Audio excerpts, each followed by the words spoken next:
Okay, and this was the team after Sergeant Bowles had been dusted off there. There were seven of us, and then Sergeant Bowles got hit in the leg, and he had gotten dusted off. This was the next morning, and yeah, it was after a long afternoon the day before, and then we slept in the water that night. Slept in like 6 inches of water, and my shirt is I carried this wounded. This kid was wounded out in front of us, and me and Chubbuck. I wonder if Chubbuck said I got where his picture is. Anyway, my shirt was all covered with blood, and the next morning, every fly in Vietnam was after me, and I took my shirt off and I got it soaking in some one just a little. There's Chubbuck. That's Michael Chubbuck. Um, as we walked up on line to these guys, they did, like I said, they just jumped up and started killing people. And the kid that had taken my place, Sergeant Bowles, told me we came across a cupboard, like a kitchen cupboard out in here in the Plain of Reeds, and it had medical stuff. And he says, "Oh, Mac, break up that medical stuff." And that gives me the willies too, because I stepped right up to it. There could have been a booby trap there. How dumb was that? But I didn't think.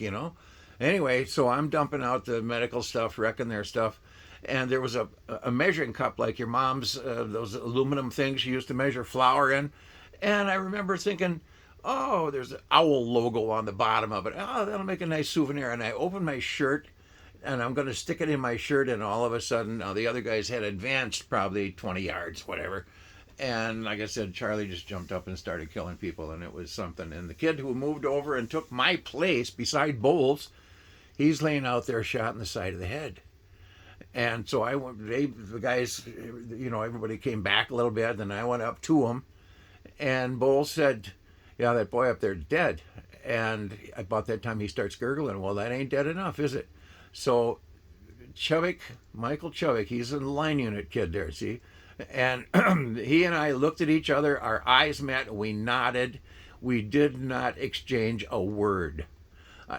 We both started stripping web gear, and I took my 45, but Chubbuck went out there naked. He had an M14, and excuse me, and Chubbuck and I went out and drug this kid back, and Smitty made the play. Well, and Sergeant Bowles, I knew he was going to take care of things. I'm sure he directed fire too. But Smitty, as I'm stripping my web gear, I go, "Smitty, go down, get an angle on that fuck," And it was a guy in a spider hole with a machine gun, and so everybody that he passed along the way, he grabbed a couple of grenades from him. And so he'd cuss the guy out and throw a grenade, and that's when Chubbuck and I are making our time, when the guy go back down in his hole to wait for the grenade to go off, But Michael and Chubbuck, he got killed a couple days later. God rest his soul. He was from New York State. I talked to his widow many years ago. I got in communication with her. I wouldn't know how to get a hold of her nowadays, but there's a hero there. And yeah, I I sidled, I crawled up beside the kid. Chubbuck went on the hot side, rolled the kid over. I sidled under him. He rolled him up on top of me, and so we took off. Chubbuck's up on three legs, got his hand in the guy's belt, keeping him on top of me. Oh God. Yeah. Michael Chubbuck, God rest his soul. What a guy. That's a hero. That's a hero.